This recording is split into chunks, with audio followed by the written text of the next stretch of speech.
ہم بچوں کے میگزینز میں شروع سے ہی کہانیاں لکھتے تھے۔ ارجمند انکل نے شروع سے ہی مجھے اس حقیقت سے آشنا کر دیا تھا جب میں میٹرک کر رہا تھا۔ تو کیا میرے بابا آپ نہیں؟ میں حیران ہوا تھا۔ اور فاریہ ماما کیا میری ماما نہیں؟ ہم تمہارے بابا اور ماما ہیں رامش، تم ہمارے ہی بیٹے ہو مائی سن، لیکن جو حقیقت ہے وہ تمہیں بتانا ضروری سمجھتا ہوں۔ میں نہیں چاہتا کل کو کوئی تمہارے بارے میں ہمارے کان بھرے اور بے وجہ تمہارا دل برا ہو۔ تمہارے پاپا حسین کی تمام پراپرٹی اور ان کے گھر کے کاغذ تمہارا آئی ڈی کارڈ بنتے ہی تمہارے نام منتقل کر دیے جائیں گے۔ لیکن بابا میں تو ہمیشہ آپ کے پاس ہی رہنا چاہتا ہوں۔ مجھے اس پہ کوئی اعتراض نہیں بیٹا، میرا مقصد تو تمہیں سچ بتانا تھا۔ خدا نے ہمیں اولاد نرینہ سے نہیں نوازا، مگر تم 3 سال کے تھے جب ہمارے پاس آئے، اور پھر ہم نے کبھی اللہ سے شکوہ بھی نہ کیا۔ اور مجھے چھوڑو، یہ تمہاری فاریہ ماما بھی تمہاری ایک پل کی جدائی برداشت نہیں کر سکتی، مگر دنیا کی سوچیں بہت سطحی ہیں۔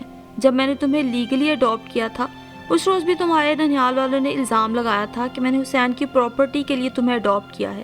یہ لوگ کچھ بھی کہیں مجھے پرواہ نہیں، مگر تم اپنے بابا کو غلط مت سمجھنا۔ میں نے بابا کو یقین دلایا تھا کہ میرے لیے ان کی محبت دنیا کی تمام باتوں سے زیادہ اہم ہے۔ پھر جن دنوں میں میس کمیونیکیشن میں ماسٹرز کر رہا تھا، آئمہ LLB کر رہی تھی۔ بابا نے گورنمنٹ جاب سے ریٹائر ہونے کے بعد ادب سے دلچسپی کے باعث روزنامہ صبح امید کا آغاز کیا، جو 3 سال کے قلیل عرصے میں ہی بابا کی لگن کے باعث خوب ترقی کر گیا۔ میں اور آئمہ اسی اخبار کے ہفت روزہ میگزین میں کہانیاں لکھتے تھے، اور پھر میری ہی ضد کے باعث بابا نے ایک شام ایک بہت شاندار تقریب میں ہم دونوں کی باقاعدہ منگنی کر دی۔ آئمہ نے اس شام آف وائٹ غرارہ، جبکہ میں نے سادہ آف وائٹ شلوار سوٹ پہن رکھا تھا۔ یہ سوٹ ہم دونوں نے بہت بحث و تکرار کے بعد منتخب کیے۔ منگنی کے بعد میں نے رشتے کی نزاکت کے باعث اپنے پاپا کے گھر شفٹ ہونے کو ترجیح دی۔ اب میرا یہ گھر اور میرا دل ہر پل آئمہ کی آمد کی گھڑیاں گنتا تھا۔ لاؤنج میں نے اس کی منگنی والی تصویر فریم کروا کر لگائی تو یوں لگتا ہر پل میرے سامنے ہو۔ اور جب میں نے میس کمیونیکیشن میں ماسٹرز کیا، بابا نے اپنی کرسی میرے نام لگا دی، مگر باقاعدہ دفتر آتے تھے، ہمارے سارے کام پہ بڑی گہری نظر رکھتے تھے۔ آئمہ نے جب سے وکالت کو بطور پیشہ اپنایا تھا، اس نے کہانیوں کی بجائے اخبار میں ہفتہ وار کالم لکھنا شروع کر دیا تھا۔ سارا مسئلہ یہیں سے شروع ہوا۔ بے سوچے سمجھے ہر حساس موضوع پر تلخ حقائق لکھتی ہی جا رہی تھی۔ اس شام کافی دن بعد اسے ملنے کے لیے جب میں گھر آیا تو بابا نے آڑے ہاتھوں لیا مجھے۔ رامش، سمجھاتے کیوں نہیں ہو تم اسے؟ اس قدر جذباتی ہو رہی ہے۔ میری تو سنتی نہیں، تمہاری ہی مانتی تھی، اب تو تم بھی۔ بابا میں اسے سمجھا کر تھک چکا ہوں، وہ بڑی ضدی ہوتی جا رہی ہے، نہ جانے کیا ہو گیا ہے، زیادہ سمجھاؤں تو الٹا ناراض ہو جاتی ہے۔ اور یہ کیا تم اس کے فیچرز اور کالمز منوان لگا دیتے ہو؟ منوان کہاں لگاتا ہوں بابا، وہ لکھتی ہی اتنا ترش ہے، کاٹ پیٹ کر بھی بات نہیں بنتی۔ اسپیشلی سکندر حیات والے معاملے کو تو اس نے انا کا مسئلہ بنا لیا ہے۔ اسی لیے تو میں پریشان ہوں رامش بیٹا، میں مرد ہوں، برداشت کر لیتا ہوں ان کی بکواس، وہ کیسے برداشت کر پائے گی ان سیاست دانوں اور وڈیروں کی بکواس؟ آپ کی بیٹی بہت سٹرونگ ہے بابا۔ رائمہ ٹرے ہاتھ میں لی کچن سے برآمد ہوئی، میرے سامنے بھی چائے کا کپ رکھا۔ ماما کے بارے میں پوچھا تو علم ہوا ان کا BP ہائی ہے، ٹیبلٹ لے کر سو رہی ہیں۔ By the way, angry young lady کہاں ہے؟ وہ میرا اشارہ سمجھ گئی تھی، اپنی مخصوص جگہ وہ مسکرائی تو میں اٹھ کر اسٹڈی میں آ گیا۔ بابا میں کچھ دیر میں آتا ہوں، جاؤ جاؤ، مجھے پتا ہے تم آئے ہی اسی کے لیے ہو، 2 دن سے ملاقات جو نہیں ہوئی۔ وہ شفقت سے مسکرائے تو میں خجل سا ہو کر سیڑھیاں چڑھ گیا۔ مجھے یقین تھا آج تم ضرور آؤ گے۔ اس نے کتاب میں اسکیل رکھ کر ٹیبل پہ رکھ دی۔ تم کیا علم نجوم پڑھ رہی تھی؟ میں وہی میٹرس پہ بیٹھ گیا۔ تمہاری آمد کا سگنل میرا دل دیتا ہے، علم نجوم نہیں۔ وہ بہت کم ایسی بات کیا کرتی تھی۔ شکر ہے تمہارے دل کو میرا آتا پتا تو ہے، ورنہ تو سارے جہاں کو فکر ہے، بس تمہیں ہی نہیں۔ میرے دل کو سب پتا ہے، بس تمہاری طرح ریئیکٹ نہیں کرتی۔ اور پھر میرے ہی اصرار پر ہم دونوں نے ڈنر باہر کیا۔ ایک بھرپور شام گزارنے کے بعد گھر واپس آ رہے تھے۔ کئی عہد و پیماں باندھے تھے ہم نے، بہت خوش تھے۔ دفتن ایک گرے کرولا ہماری گاڑی پر فائرنگ کرتی ہوئی گزری۔ رامش، وہ چیخی، ایک لینڈ کروزر ہمارا پیچھا کر رہی ہے، سپیڈ تیز کرو۔ میں نے گاڑی سپیڈ پر چھوڑ دی۔ راستے میں کوئی مسلسل ہمارا تعاقب کرتا آ رہا تھا، ان کا مقصد ہمیں خوف زدہ کرنا تھا۔ گھر داخل ہوتے ہی میں اس پہ برس پڑا۔ دیکھ لیا تم نے اپنی ضد کا نتیجہ، ابھی گولی لگ جاتی کسی کو تو تم کیا کر لیتی؟ سارا انصاف اور دعوے دھرے کے دھرے رہ جاتے۔ پلیز رامش، وہ رونے کو تھی، بابا کو اس واقعے کی خبر مت دینا، تم مجھے یہ بتاؤ کہ تم آخر چاہتی کیا ہو؟ میں مشتعل ہو گیا. زندگی کو مذاق سمجھا ہوا ہے تم نے آئمہ. انصاف بانٹو اس حد تک کہ تمہارا اپنا وجود بھی داؤ پر نہ لگ جائے. دروازہ زوردار انداز میں کھول کر میں نے اسے گاڑی سے اترنے کو کہا. اس کے اترتے ہی گاڑی زن سے بھگا لے گیا. وہ وہیں بے جان ٹانگوں کے ساتھ کھڑی رہی.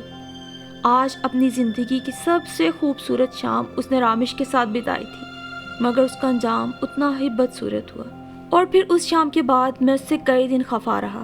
مجھے لگا تھا کہ وہ مجھے منانے پہنچ جائے گی. میں بہت دل گرفتہ بھی تھا.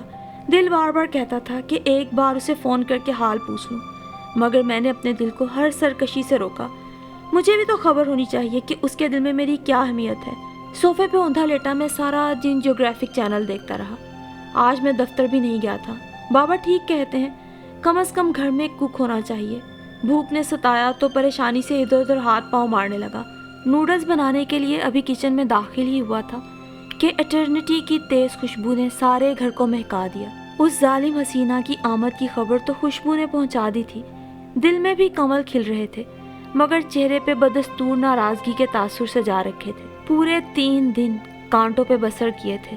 اب تھوڑا تو اس کا امتحان لینا بنتا تھا. اتنے پھولے چہرے کے ساتھ نا بالکل ڈونلڈ ڈک لگ رہے ہو. اس نے میرا موڈ ٹھیک کرنے کے لیے کہا. تمہیں میرے موڈ کی پرواہ ہے؟ میری ناراضگی سے کچھ فرق پڑتا ہے؟ یہ سوال پہلے تو کبھی نہیں کیا تم نے. پہلے تم نے بھی کبھی میرے ساتھ اس طرح نہیں کیا. پورے 68 گھنٹے گزر گئے ہیں. پورے 68 گھنٹے. تمہیں اتنی دیر بعد میرا خیال آیا. میں نے پل پل کس طرح گزارا ہے سوچ سکتی ہو تم. میں زندگی میں کبھی بھی تم سے خفا نہیں ہوا تھا. ہمیشہ تم خفا ہوتی تھی اور میں 1 منٹ کی تاخیر کیے بغیر تمہیں منانے لگتا تھا. تم نے 68 گھنٹے گزار دیے تو کیا اس کا مطلب یہ نہیں کہ تمہیں میری رتی بھر بھی پرواہ نہیں؟ تم جانتی ہو نا، رامش حسن کی زندگی آئمہ سے شروع ہوتی ہے، اسی پہ ختم ہوتی ہے. میں تم سے بات کیے بنا آدھا دن بھی نہیں گزار سکتا. تم نے میرے ضبط کا کس حد تک امتحان لیا ہے. مجھے تمہاری خفگی کی پرواہ ہے، لیکن تم نے بھی کبھی مجھے منانے کا موقع ہی نہیں دیا. تو بتاؤ میں کیسے مناتی؟ مجھے منانا آتا ہی نہیں ہے. 2 دن تو کیا، میں اس ایک رات تمہیں ایکسکیوز کر لیتی، لیکن رامش جو تم چاہتے ہو میں ویسا نہیں کر سکتی. اور پھر بابا، تمہاری بات بابا نے سن لی تھی. وہ لان میں ہی واک کر رہے تھے. انہوں نے مجھ سے پوچھا تو میں جھوٹ نہیں بول سکی. نتیجتاً انہوں نے میرے کہیں بھی آنے جانے پہ پابندی لگا دی، حتیٰ کہ میرا سیل فون بھی لے لیا، لینڈ لائن فون بھی لاک کر دیا. آج بھی میں ماما کی منتیں کر کے آئی ہوں کہ میں رامش سے ملنے جا رہی ہوں. انہوں نے ڈرائیور کے ساتھ مجھے بھیجا ہے. مجھے محبت نبھانا تو آتی ہے رامش، شاید کرنا نہیں آتی. تم گلہ کرنے میں حق بجانب ہو. اس کے لہجے میں جانے کیا تھا. چند لمحے میں کچھ بھی نہ بول سکا. میں تم سے التجا کروں گی کہ میرے لیے اس حد تک مت آنا، اس حد تک مجھے مت چاہو. میں اس کے گلابی چہرے پہ نظریں ٹکائے سوچ رہا تھا. کیا تم یہ چاہتی ہو کہ میں تمہاری محبت کے سامنے حد بندی کر دوں؟ تم کیسی باتیں کر رہی ہو؟ پاگل ہو گئی ہو؟ پتہ نہیں میں کیا ہو گئی ہوں، لیکن یہ سچ ہے، مجھے تمہاری محبت سے ڈر لگنے لگا ہے. وہ یہ کہہ کر رکی نہیں تھی. میں اسے آوازیں دیتا اس کے پیچھے لپکا تھا، مگر وہ تب تک کوریڈور سے نکل چکی تھی. میرے جنون اور محبت کی شدت سے وہ آگاہ تھی، مگر اس نے ایسا کیوں کہا؟ وہ مجھ سے کیا چھپا رہی تھی؟ کیا اسے خبر تھی کہ سکندر حیات اس پہ فائرنگ کروا کے اسے خوفزدہ بھی کر سکتا ہے؟ انہی وسوسوں میں گھرا اگلے دن میں اس کے گھر تھا. رائما نے استقبال کیا. ماما بابا کہاں ہیں؟ میں اس کی مسکراہٹ کو نظر انداز کرتے ہوئے بولا. کچھ دیر پہلے بابا کے دوست کے یہاں گئے ہیں. جلدی سے اسٹرانگ سی چائے بناؤ، میں ابھی آتا ہوں. یہ کہتے ہوئے میں اوپر کی سیڑھیاں چڑھ گیا. آئمہ کے کمرے پر دستک دینے کے لیے انگلی موڑی ہی تھی، مان اس کی تیز آواز میری سماعتوں سے ٹکرائی. آپ جس حد تک جا سکتے ہیں ضرور جائیں، میں اپنے قدم پیچھے نہیں ہٹاؤں گی. میں پیچھے ہٹنے والوں میں سے نہیں ہوں. صرف 3 دن تو ہیں آپ کے پاس، اس کے بعد انشاءاللہ جیل کی سلاخیں آپ کے والد صاحب کے لیے باہیں کھولے منتظر ہیں. گالی نہیں مسٹر، گالی نہیں. میں شرافت سے آپ کی بکواس سن رہی ہوں، تو اس کا یہ مطلب نہیں کہ آپ جو بھی بکتے جائیں میں سن لوں. آپ کی پہنچ جہاں تک بھی ہو. لیکن ایڈوکیٹ آئمہ سبا پلیجو کو انصاف ضرور دلائے گی. وہ میری کچھ نہیں لگتی تو آپ نے مفت کا مال سمجھ رکھا ہے اپنے گوٹ کی عورتوں کو مسٹر. مزید سننے کی ہمت مجھ میں نہیں تھی، اسی لیے جھٹکے سے دروازہ کھول دیا. آئمہ بے ساختہ پلٹی. اس کی نظر مجھ پہ پڑتے ہی اس نے سیل فون آف کر دیا. تم کب آئے؟ وہ زبردستی مسکرانے لگی. واٹ از دس آئمہ؟ بابا سے ملے تم؟ میں کچھ پوچھ رہا ہوں تم سے. کس سے بات کر رہی تھی تم؟ اسفر خان سے، سکندر حیات کا بیٹا ہے. وہ بال چہرے سے ہٹانے لگی. کیا کہہ رہا تھا؟ کیا کہہ رہا تھا؟ اس کی کلائی پر میرے ہاتھ کی گرفت مضبوط ہو گئی۔ ایسے ہی بکواس کر رہا تھا۔ تم نے پہلے کیوں نہیں بتایا؟ کیا کر لیتے تم؟ کتوں کا کام ہے بھونکنا، بھونکنے دو، روک نہیں سکتا مگر ان کی زبان کاٹ تو سکتا ہوں۔ کم آن رامش، اتنی جذباتیت اچھی نہیں، زیادہ سبق مت پڑھاؤ مجھے۔ بابا کو اس بات کی خبر ہوگی تو جانتی ہو کیا ہوگا؟ جانتی ہوں، وہ میری وکالت کی ڈگری کو آگ میں جھونک کر میری صحافت پہ پابندی لگا دیں گے۔ اسی لیے تو میں نہیں چاہتی کہ انہیں اس بات کی خبر ہو۔ خبر تو تم مجھے بھی نہیں ہونے دیتی۔ میں تو اتفاقاً آیا اور آتے ہی تمہاری باتیں سن لی۔ ہمارے ریلیشن میں کیا اتنی سی گنجائش بھی نہیں نکلتی کہ تم مجھ سے اپنی پرابلمز شیئر کر سکو؟ میرے لہجے میں شاید دکھ تھا۔ ایسی بات نہیں رامش، اس نے اپنی مخروطی انگلیوں سے میرے کندھے پہ ہلکا دباؤ ڈال کے کہا۔ ایسی ہی بات ہے، اتنی سی بات پر تم مجھ سے ناراض ہو رہے ہو۔ یہ اتنی سی بات ہے آئمہ، وہ باسٹرڈ تمہیں قتل کی دھمکیاں دے رہا ہے اور تم کہہ رہی ہو اتنی سی بات؟ سکندر حیات کے بیٹے جیسے آوارہ بدگماش انسان کی دھمکیوں کو تم مذاق سمجھ رہی ہو؟ کیا تم جانتی نہیں ہو کہ وہ اپنی دھمکیوں پر کتنے آرام سے عمل کر سکتا ہے؟ حالیہ دور کا منسٹر ہے وہ۔ So what? اس کی دھمکیوں کے ڈر سے کیا میں کام چھوڑ کے بیٹھ جاؤں؟ سکندر حیات جیسے درندے مجھے دھمکا کر اپنے مطلب کی خبر لگوانا چاہتے ہیں، اپنی مرضی کا فیصلہ کروانا چاہتے ہیں اور میں ایسا کر دوں؟ نو نیور۔ بابا نے ہمیشہ ہمیں سکھایا کہ حق لکھو، سچ لکھو۔ میں نے قلم کا استعمال انہی سے سیکھا ہے، پھر اب میں سچ کو جھوٹ کیسے لکھ سکتی ہوں؟ تم سچ کو جھوٹ مت لکھو، مگر سکندر حیات جیسی تلخ حقیقتوں کو اپنے قلم کی نوک تک مت لایا کرو۔ اس جیسے معاشرتی ناسوروں کو بے نقاب کرنا ہی تو میری جرنلسٹ لائف کا امپورٹنٹ مشن ہے۔ تمہیں موت سے ڈر نہیں لگتا آئمہ؟ میں اس کی بھوری آنکھوں میں جھانک رہا تھا۔ اب نہیں لگتا، اس نے چہرہ موڑ لیا۔ لیکن میں تمہیں کھونا نہیں چاہتا آئمہ۔ بے ارادہ ہی میرے منہ سے الفاظ نکلے تو وہ ٹھٹک گئی۔ تم جانتی ہو رامش کی زندگی میں تمہارے سوا کچھ نہیں۔ کوئی کسی کی زندگی نہیں ہوتا رامش، سب اپنی ذات میں جی لیتے ہیں۔ وہ نام آنکھوں سے مسکرائی۔ تم اتنی حقیقت پسند کیوں ہوتی جا رہی ہو؟ مجھے حیرت ہوتی ہے رامش کہ تم اتنے حقیقت پسند کیوں نہیں ہو۔ موت زندگی سے بھی بڑی حقیقت ہے، اٹل حقیقت۔ کب سے بلیک میل کر رہا ہے وہ تمہیں؟ جب سے میں نے عدالتی نوٹس بھجوایا ہے۔ اس کے مزاروں نے بیان ریکارڈ کروایا کہ اس نے غریب اللہ بخش سے اپنی بے عزتی کا بدلہ لیا ہے۔ تبھی آئمہ نے مجھے بتایا تھا کہ سکندر حیات دراصل اپنے مزار اللہ بخش پلیجو کی بیٹی صبا پلیجو کو ایک دفعہ اس کے ساتھ جاتے دیکھ چکا تھا۔ اس کے حسن سے بے انتہا متاثر ہوا تو بہانے سے اللہ بخش کو اسے حویلی میں ملازمہ رکھوانے کو کہا۔ اللہ بخش اپنے مالک کی نیت اور بد کردار دونوں سے بخوبی واقف تھا، سو بیٹی کو ملازمہ رکھوانے سے منع کر دیا۔ بس یہیں سے سکندر نے اس معاملے کو اور صبا پلیجو کو اپنی زندگی اور موت کا مسئلہ بنا لیا۔ اس نے اپنے بدماشوں کے ذریعے اس معصوم لڑکی کو اغوا کروا کے ہوس کا نشانہ بنوایا اور برہنہ گوٹ کی سڑکوں پر پھرایا۔ اس سے آگے مجھ سے مت پوچھو۔ یہ سب بتاتے آئمہ کا چہرہ غصے سے لال ہو گیا تھا، کن پٹیوں کی رگیں مزید تن گئی تھی۔ مجھ سے کہتی ہو اتنی جذباتیت اچھی نہیں، اور خود کو دیکھو۔ اس کی بگڑتی حالت کے باعث میں مزید نرمی سے اس کے قریب کھڑا ہو گیا۔ اس کے آنسو اپنی پوروں سے چن رہا تھا۔ میری جذباتیت با معنی ہے اور تمہاری بے معنی۔ تم دیکھ لینا رامش، میں سکندر حیات کو وہ عبرت ناک سزا دلواؤں گی کہ آئندہ کبھی سچل گوٹ کی کوئی صبا کسی سکندر کی درندگی کی بھینٹ نہیں چڑھے گی۔ اس کا تنفس تیز ہو گیا۔ میں اس وقت حق لکھتی ہوں اور لکھتی رہوں گی جب تک میری زندگی وفا کرے گی۔ اس کے بعد چاہے میں مر جاؤں، مجھے دکھ نہیں ہوگا۔ آئمہ پلیز۔ میں نے بے ساختہ اپنا ہاتھ اس کے لرزتے لبوں پہ رکھا تھا۔ ایک بات یاد رکھنا آئمہ، اگر تمہیں کچھ ہو گیا، رامش کی زندگی میں اندھیروں کے سوا کچھ بھی باقی نہیں رہے گا۔ یہ سب کہنے کی باتیں ہیں رامش، کوئی کسی سے جدا ہو کر مرتا نہیں، لوگ بچھڑ کر مر نہیں جاتے، مگر میں مر جاؤں گا۔ ایک مضطرب آنسو پلکوں پہ مچلا تھا میرے۔ اینی وے، یہ چند ادھورے فیچرز ہیں، تم کو انہیں مکمل کرنا ہے۔ 2 دن بعد میں اپنی ویمن آرگنائزیشن کے تحت کئی اور گوٹھوں کا وزٹ کروں گی۔ مجھے وڈیروں اور جاگیردانہ نظام پر مکمل انفارمیشن لینی ہے۔ کہیں نہیں جا رہی ہو تم، اگلے چند دنوں میں ہم شادی کر رہے ہیں۔ میں آج ہی ماما بابا سے بات کر رہا ہوں۔ Please Ramish, don't be emotional. Calm. یہ بتاؤ آئمہ کہ تمہاری زندگی میں کہیں رامش بھی ہے یا یوں ہی فلرٹ کر رہی ہو میرے ساتھ؟ رامش؟ وہ ششدر رہ گئی۔ صحیح کہہ رہا ہوں، میں جب بھی تم سے صرف تمہاری بات کرنے لگتا ہوں تم اکثر یوں ہی ٹال جاتی ہو۔ میں اس کے آنسو بہہ نکلے۔ رامش، آئمہ نے اگر زندگی میں محبت کی ہے تو وہ صرف تم سے، لیکن جانے کیوں مجھے لگتا ہے کہ میں